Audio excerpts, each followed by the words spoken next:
I'm Margaret Anderson. I was Margaret Montag Anderson. I am almost 94 and a half. And when I get to 95, if I'm still living, I'm going to go backwards and go back to 94 again. And what else do you want to know? Okay. Do you remember who your teachers were? Oh, Jay Nickel. He's the only one I ever had. Oh, okay. Mm-hmm.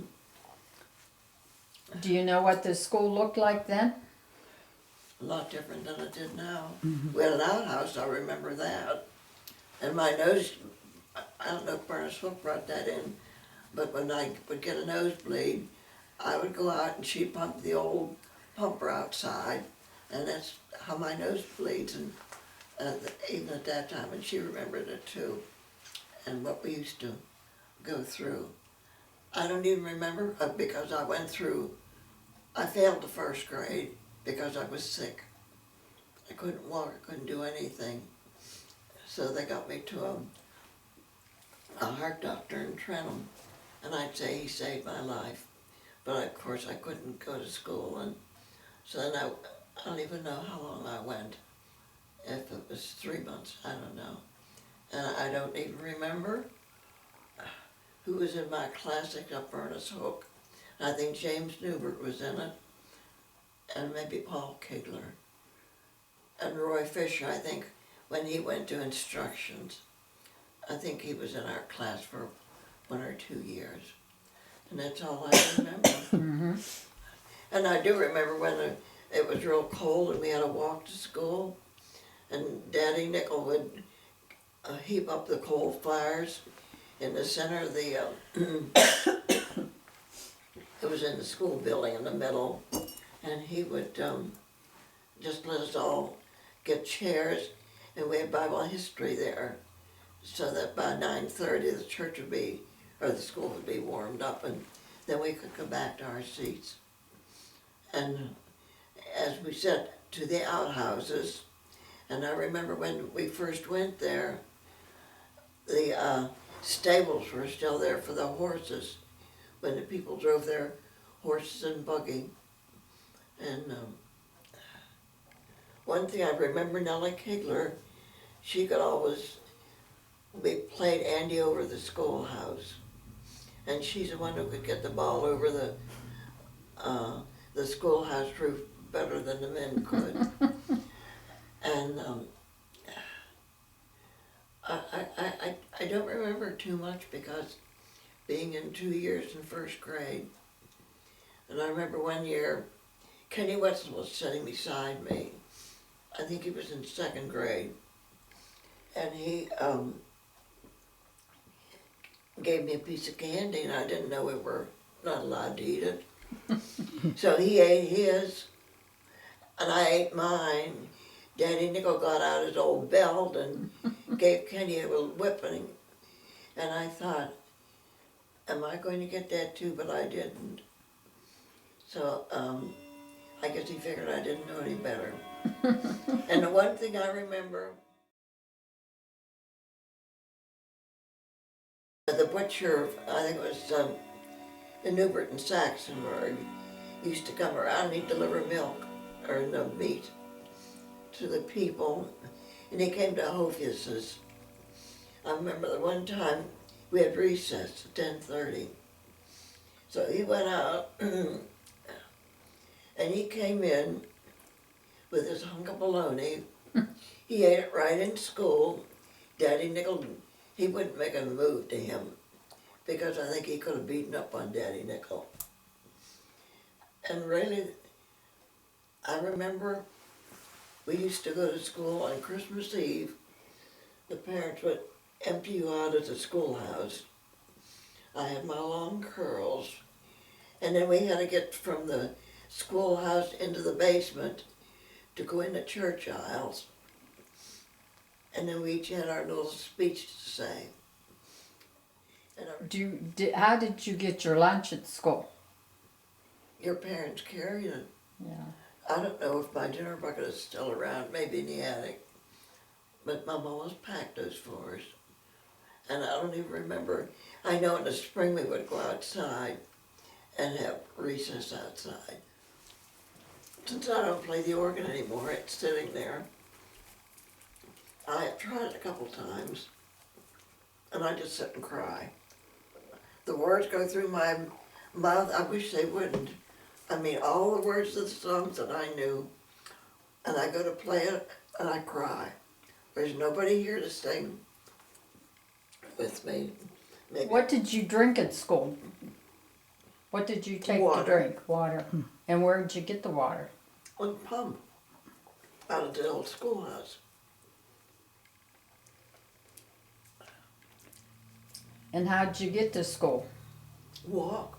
Yeah. Once in a while, Floyd Newber, Pearl's brother, he came one time in a horse and buggy, and don't think we weren't high school kids. We had a ride home, nobody else did. But he came in a horse and buggy just for foolishness. But otherwise, we always walked. Yeah. And when I was sick, Roll and I would start from the house here, go down to Newber's and pick up Pearl and Ruth May. And I couldn't walk and I'd just sit down.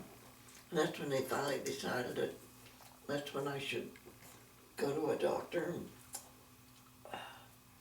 And it was the end of the school year for me. And I'll never forget Daddy Nickel telling my mother at the kitchen door that I didn't pass. And I thought, well, what does that mean? Well, I had to go first grade again. Well, that was I don't know if I cried or what I did. But anyway. So that's another reason my memory is kind of blurred on the first grade, because I went through two of them. So, what did you do for bathrooms in those days? Out to the toilet. Out to where you go down to the ball field. That was where the girls was. Right. And the boys was down towards the church. Yeah. We had no choice. What'd you do at recess? Do you remember any of the games or anything? Nellie Kegler played ball. I know that. And we used to have a volleyball court. And those of us who were able to do that, we did that. And some of them were kind of cheating. Daddy Nickel would say, no, no, no, no. That was always his byword, no, no, no, no. But I saw him get out the whip more than once to give somebody, and you almost shuddered in your seat wondering, were you going to be next? I don't think he ever hit a girl. I don't think, but the boys. I don't think I ever remember either. Mm-mm. How did you keep warm at the school? You wore a couple pairs of socks. Was there no heat in the building? Well, there was a furnace going up the middle of the school, Yeah. and he had to fire that every once in a while to keep coal in it. Mm-hmm. Remember the picnics that we used to have at school? May Day, yeah, we always had a maid, Paul. yeah. And Daddy Nickel would say, left. I had a good home, but I left. Do you remember that? Yeah. Mm-hmm.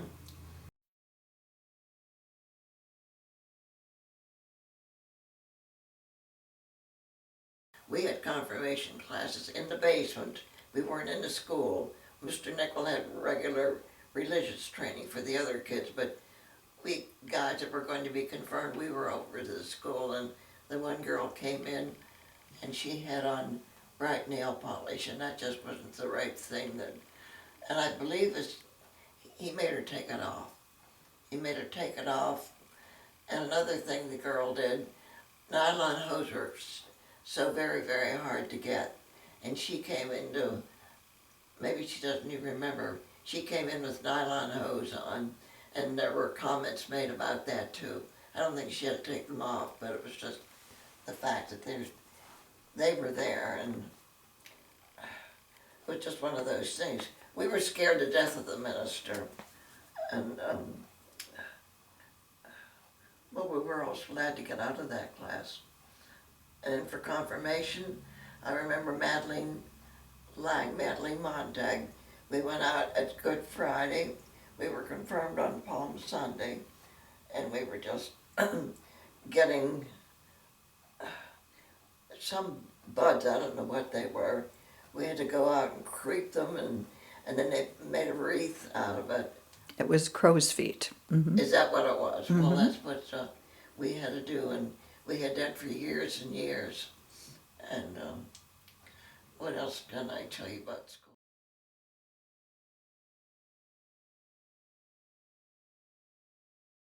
Mm-hmm. I just don't know. One of my broken arm, that's one of my episodes, all the major surgeries that I've had, and that was one of them.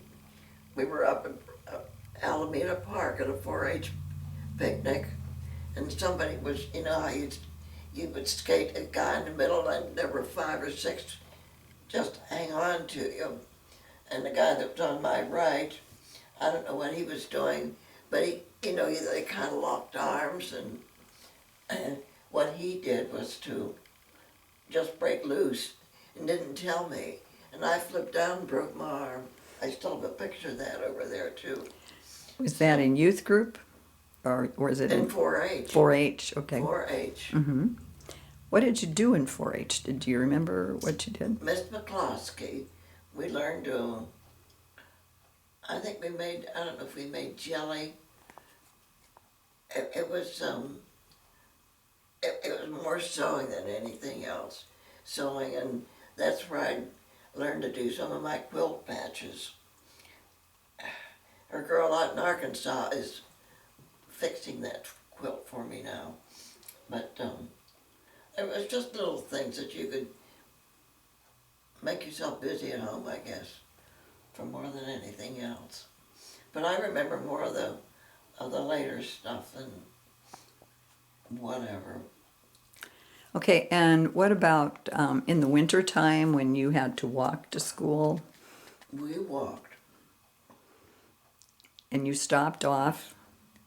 We stopped off and we'd go down right through this property, and Roll and I, this was the first year, and I got to the place I couldn't even walk, and I just sat down. So I don't know what Rolly did, but when we got down to Aunt Dell's, she would always have breakfast ready for the kids, and we would wait on Ruth May. And I remember Della Newbert, she took the table, there was oilcloth, and she would take the crumbs from the toast and so on and scrape them on her knife and eat those. And I wondered, is she that hungry, or didn't she want to waste anything? That was just the way she was. But she was good. And then we almost picked up Ruth May there. And Willis, we went to school with Willis Volstead too. Horace Cooper. So we went with all those guys. And I'm trying to think of the other, I can't think of his name right now. But we all traipsed over to St. Luke. And what happened in the winter time when your mom started you out? She put something in your boots, I think. Aunt Dell did that. Oh, okay. Mom put stockings on you, and Aunt Dell would say she put over the fireplace, and then she'd bring newspaper out, and she put those on our feet so that we wouldn't get too beat up. I watch these kids go to school right now, and I think they jump out of their mother's car into the bus. They don't know what it's like to go to school.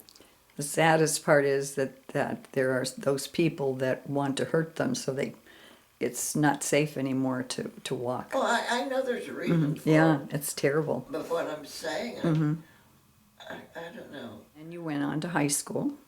We went to Butler.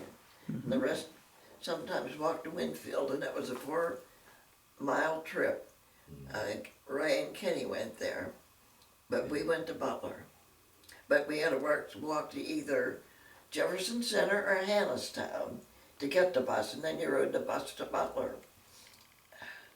And the bus left at 4 o'clock. You didn't have any time for anything at school. And Did you have to pay for the bus? I don't know. Okay. No, our parents did. It probably was included in the taxes. Yeah, I don't think there was any fee that I remember. No, I can't remember it either. And then one day I can't remember the bus driver's name.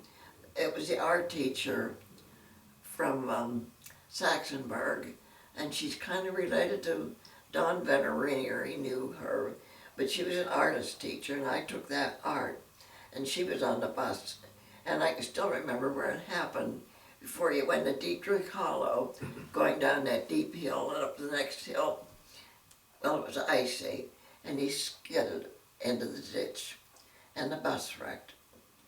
Nobody was really hurt except Narcissa Smith.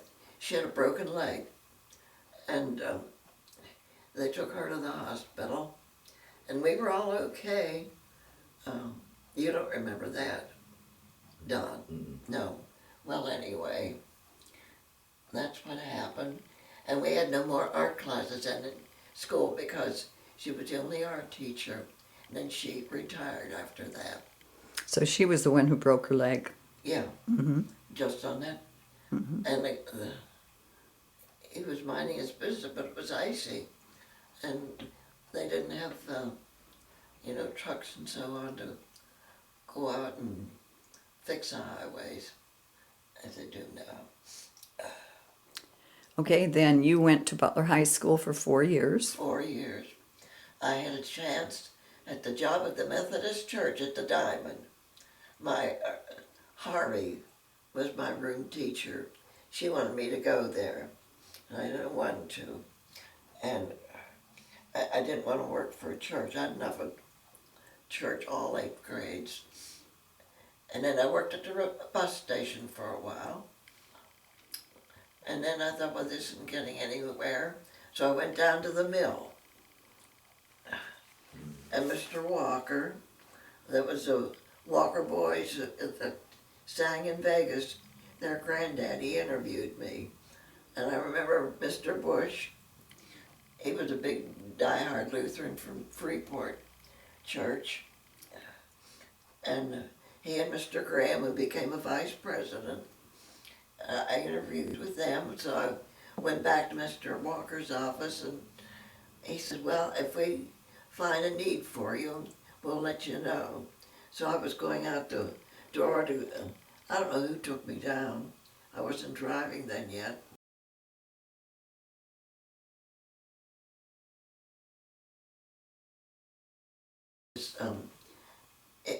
Come back again, Miss Montag. And he said, the last place you were to, they decided to hire you. So I worked in the service department. We serviced the customers and what shipments went out and so on. And then the girl she was the secretary, and she was going to get married. And then she decided to quit working. Her husband had he was in the mailing department at Allegheny Ludlam. Everybody worked there. So then I got her job as a secretary. And I worked there for, I don't know, 10 years maybe. And the plant manager saw me. And he said, but you like to work for me? And I said, oh, I don't think so. Because I knew everybody. Well, I got a nicer office, and everything was much nicer. And that's how I met Larry Eck. He came to see Ray and different people. And I met a lot of nice people. And that's where I worked.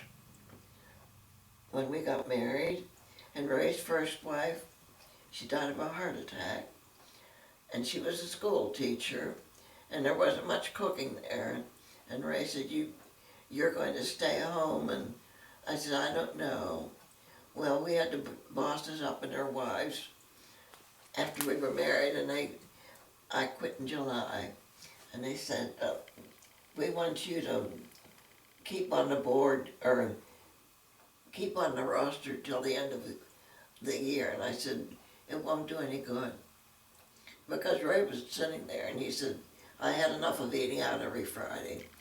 So anyways, end of the year, quitting, I never thought of going back to work. We never could have done the trips that we did, but we were on the high and low. But every Sunday, every summer, we would go to Lancaster, over to the Amish people, and that was just real nice. And I never forgot, except at pension time, that really made a big, I think I worked 25 years, so that made a big difference in my pension as to what, well, Ray had a stroke anyway, so, anyway, the pension isn't big, but whatever. When you were in high school, how did you prepare for going to work? What classes did you take? Commercial. Wriggle. You want to explain that? You had to learn shorthand, the first thing. And you had to learn, you went to typewriter classes, and you had, it was, I think, an every day. And so was Wriggle. And there wasn't too much really that you had to learn there, but you had to learn shorthand and learn what you did. And why did you have to learn shorthand? People, young students, wouldn't understand what shorthand is now. When your boss would dictate a letter, you would know all the shorthand forms, and I still know a lot of them, that you had to mention them and go to your desk and transcribe it on the typewriter. And it used to be in those days, we didn't have copiers or things like that. We just had tissue paper, and if you made a mistake, you had to go around and correct every one of those 5 or 6 copies. That was a pain in the you know what, but that's just how it was. Use carbon paper? Yes. And then at the end, I got an electric typewriter, and that was the best thing ever that happened to me. But it was a lot easier, and then they had correction ribbon too that you could correct it, so that was a big change. It was just much nicer working in his office, but they're all gone too. So Tell us about some of the trips that you and Ray took. you don't want to get me started. No. On our honeymoon, we drove to the West Coast. And one day, we were going in Indiana, and they were drilling wells, and Ray said, I got to see that. We drove 25 miles that day. I said, we're never going to get to the West Coast. So we went out there, and as I remember, we went to Oregon first to see the Ashes, our cousins. And I think she was still living. The dad was dead, but the kids were there. And then we went down into California, and then we drove back home somewhere, stopped at the North Pole, and we stopped in Vegas. That was my first time in Vegas, and it was fun. But right now, it's all torn down, and there are new places out there. So anyways, and then Ray died of a stroke, and then I was on my own. I went with Moppin Tour. Travel agent reminded me of them. So Lil and I went, and then Ginny, after Edgar died, went with us, Ginny Newbert, and we did a lot of things. And then I heard Diane Bish. I used to watch Dr. Kennedy, and I said to myself, that's that same organist that I used to watch. So then they had a reunion or something, and I went on a tour, and I must have hit it lucky because Diane still calls me every 1 or 2 weeks. She had a birthday day before yesterday, and She's been one of the best friends in my life. She calls, and she called when Dr. Crumpart died and things like that. I mean, she's just been a blessing to me. And so is Dr. Kennedy. And I got to know his wife after he died, and she and the daughter came on a couple of trips. And they were just real nice people. And still my favorite town is Germany, Rothenburg. And the Eisenhut Hotel. And it was, every room was different. Not two rooms were alike. And they were just real nice people. I spoke a little bit of German at that time, and that was good too. And on the other tours, who did I meet? I don't know. In recent years, I met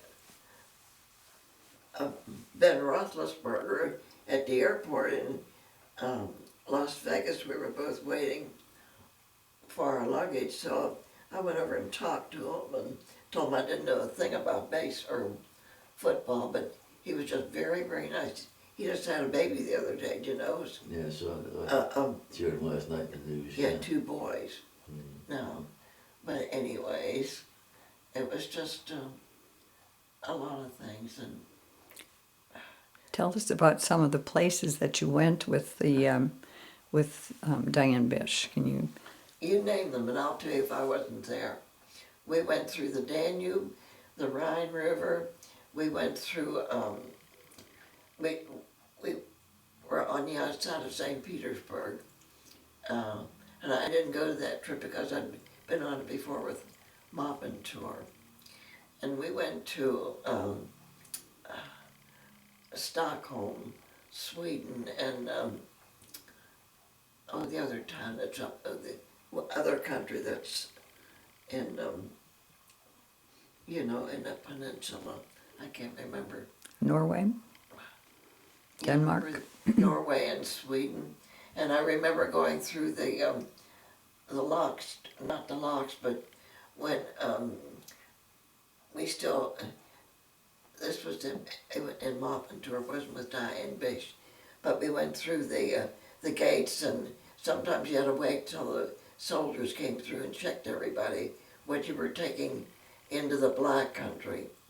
And it wasn't fun. Sometimes it took almost as long to get through the borders as to get into the adjoining country. Was that Checkpoint Charlie? Was be Yeah, one we of went them? through Checkpoint Charlie and the Brandenburg Gate. We've seen that, and then we've seen some of the cemeteries that our men are buried in. I can't even think of. That's where the Battle of the Bulge, a lot of them were. And I saw where the boys came on tour when they invaded, was it Germany? Yeah, Luxembourg. And that's where they came in to, and some you don't want to remember. And I don't know. But Diane, when we went with Mop and Tour, we saw the organs in the church, but nobody ever played them. But Diane always had concerts. They were specially arranged for the people that run the tour. And they're still good. I think you said you went to Morocco at one time. Oh, also. Morocco. I went there out as a single. And I'll never forget we were flying into Morocco. And I thought, what in the hell am I doing here? We came in and the buildings were kind of, not crumbly, but they were horrible. You couldn't eat dates off the trees because they had to be disinfected. And the lights went out at 11 o'clock at night. You had to be in bed because all the electricity was turned off. So you had to be in bed.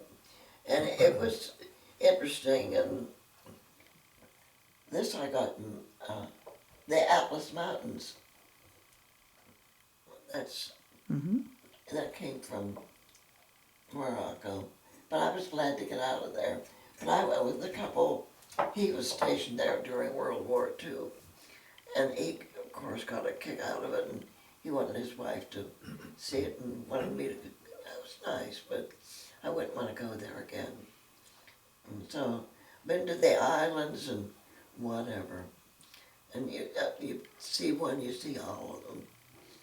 So, anyway. And in my travels, I'm still on this, the fact that, excuse me, I went to the Pittsburgh airport.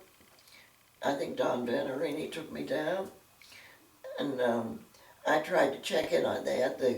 You could check in yourself, and I said, I don't quite understand this. And she said, you're probably entering it wrong.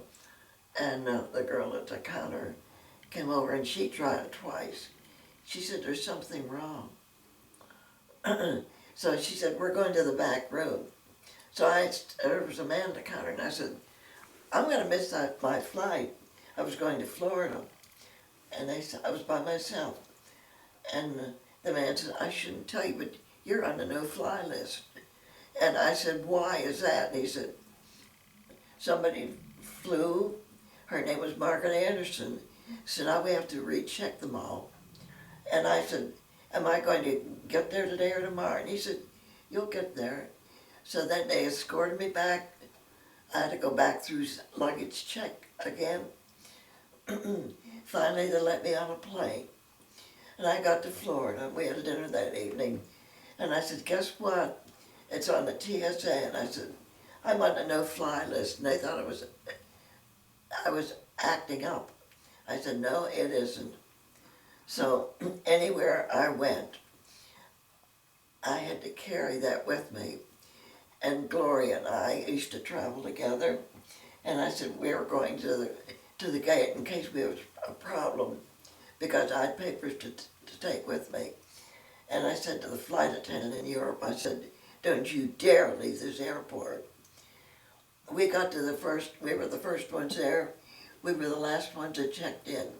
Your flight is canceled. And Jay was there, and I said, you guys got to get into, they had meetings with I don't know who else. In the meantime, the flight is filling up.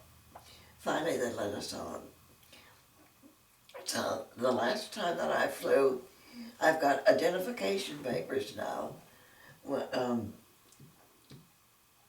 I can't tell you where they are, but anyway, Steph knows. But anyways, I went out to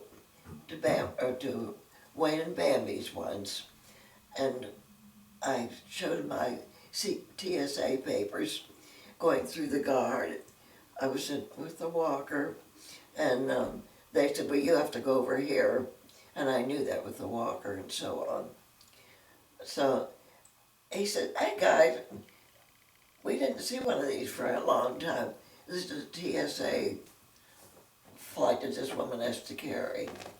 So they let me through, and they checked the wheelchair, upside down and everything.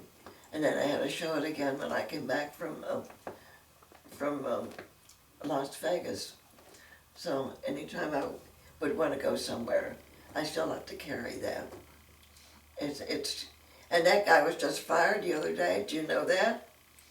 Yeah, a $80,000 bonus for nothing. And that's where your money goes. I'm going to turn this over here. Can you tell me about these shoes down here? The shoes. First, I'm going to have to get it Well, you tell me when you're in ready. position. Okay. Okay. The shoes that you see, I've seen Diane wear those at concerts, but I don't know where it was, somewhere in Pennsylvania. And we always had special seats going to Diane's concerts. We always had organized seats. If anybody else was there, we would all sit together. And Diane always talks between, she tells about the music, and and where it came from, and she does a lot of religious music too. And she said, we do funny things once in a while, and she said, you know my clothes, and that attracts people to pay attention to what the lady is wearing and so on. And she said, I've got something here. So she went to the organ, and she said, well, she always introduces me in the light of the program. This is one of our, I'm on the board member, and I've been on for 15, 20 years, I guess. And then after I had the stroke, I said, you're taking me off. And she said, no, you're not. And she called me in January this year, and she said, before you forget, you're still on the board. But getting back to the shoes, she went back behind the organ, and she came back with these pairs of shoes, and she said, I can wear them so long, and then they kind of get bitten up in the heels. And she says, I want to give those to Margaret Anderson. And I just went like this, and I said to me, and she says, yes, I am. And of course the people applauded, and I could have sold those many times, but I said, no, not for sale.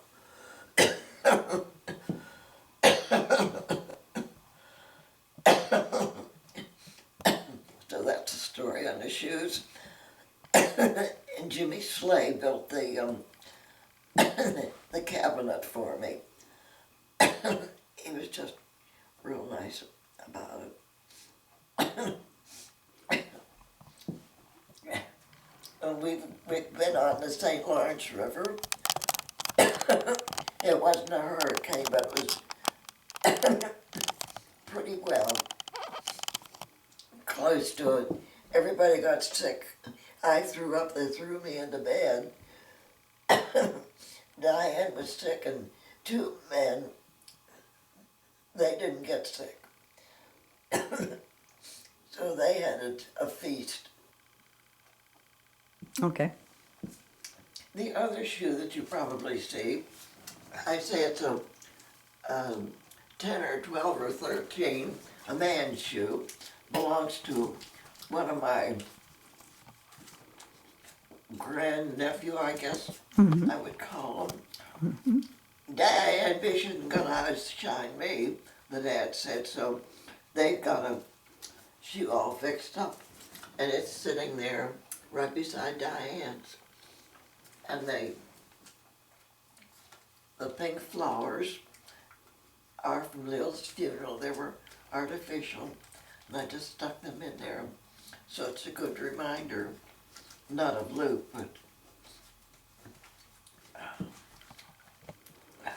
Okay.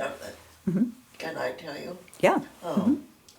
I flew on the Concorde, and people don't believe it, but I've got pictures to show it. At that time, I went by myself. There's another lady, and her daughter went along. We didn't have time to see a movie. In the first place, when you get into, I went to New York to get it, and I thought, I'm not going to ride that thing. And I thought, well, may as well. But whenever you check in, you get hors d'oeuvres and little things to eat. And then we took off, and I thought we were going to go right in the water. It just went off in such a hurry. It held 100 planes, and I noticed going into the cockpit, the door was open. And I said to one of the attendees, I said, how come that door is open? And he said, we don't ever shut it in the Concorde. So that tells me they know everybody who is going to ride that plane. And he said, you're finishing your dinner. He said, we don't have time to show a movie. So he said, you come on up. So he let me up, and I was in the cockpit and everything, and the men were just so nice and showed a little bit about what was going on, and they said, we're not going to be far from going into England. I think it was 3 hours or something like that. I don't know what it was anymore. But anyways, I was backing up. I hit somebody, and I said, "Oh, I'm sorry." And he said, "That's all right." And I said, "Do I know your voice?" And he said, "Well, maybe you do. Where did you hear it?" I said, "On TV." And I said, and he said, "Well, whose program was it?" And I said, "Tom Brokaw." He said, "You're right. And now can you tell me what my name is?" Irving R. Levine. He broadcast from NBC for years in London. And he was retired now. But I said, "Well, it's nice to meet you." And I said, "Can I have a picture on my camera?" And he said, "Let's have this man take a picture of us together." So I've got one of Irving R. Levine too. He was a nice, soft-spoken man and told it the way it was. So, anyway. I think you talked about also the train that you did. Oh, the train. I wouldn't even believe it. Jay told me it was going to go on this, and he was going to go on it too. And I said, "Not for me." I said, "I can't stand water." He said, "Well, you're going to have to." And he said, "It ordinarily takes 20 minutes to go from Paris over to Victoria Station. But it takes us 3 hours because we're going to have lunch on this thing." And I said, "I can't believe it." Well, I've got the pictures to show too, checking your suitcases and so on. I had a real nice lunch. And but what was this called? I forget what it's called. It's under the sea. Yeah. It's a And that, I don't know the name of the it. the bullet. Is it the bullet train or? Well, I think maybe it was. Yeah. Well, that's what it was. But I was glad to see Victoria, that we were above ground again. We had an elegant lunch, and Jay always kids me still about that he convinced me to do that. But I've done some wild things, crazy things too. And so, I've met Roger Williams. I saw him at Coral Ridge Church. He was the pianist, and Wayne tuned for his pianist out in Vegas. And so at intermission, I went out and onto the stage, and I said, "You wouldn't know me," but I said, "I'm Wayne Montag's aunt." And he said, "Wayne?" I said, "Wayne." He said, "Out in Vegas." And I said, "Yeah." I said, "Again, I'm his aunt." And he was so nice and just real pleasant and nice. I met Nelson Eddy once when the airport first opened, at the new airport. And they used to have special lunches, and we went down there, and Nelson Eddy, after the show was over, we went in for a sandwich or something. And Nelson Eddy was sitting there. Of course, he's dead now too, but that's just the way things go. So I don't know if there's anybody else that I need to. I'll think of lots of things. Did you ride a camel in Morocco by any chance? No, ma'am, I did not. No. That was a restricted area. And if you went anywhere, I can't even remember what we rode. It's almost like a truck. In other words, it was unfamiliar to me, and I thought, well, don't let me go here again. It wasn't my cup of tea. Yeah, I'd like to hear about youth group. About youth group. We met, it seems to me, it was Sunday afternoon. I don't know what day it was anymore. But we would have a Bible study, and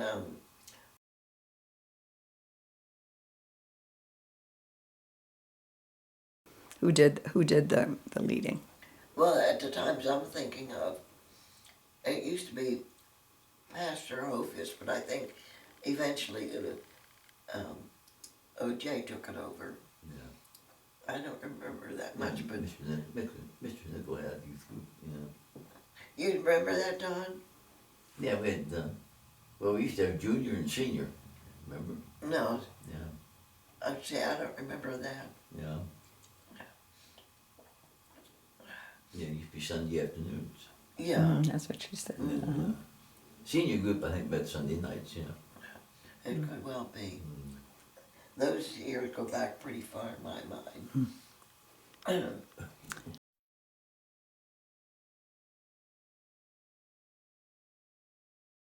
Where a lot of boys would go with their dates. We used to walk a lot, and I remember the time there was Paul Lang and Arthur Grelling and Cliff Cipher. They all came to our house, had a piece of cake afterwards. Then we played a little bit at the piano. But those were, they were every Sunday evening. So, You had it Sunday morning and then Sunday evening and again. I think there was, at the time, maybe we didn't have German services then anymore. But we used to have, German. We used to go to that too. You didn't know what you were doing, but you went there.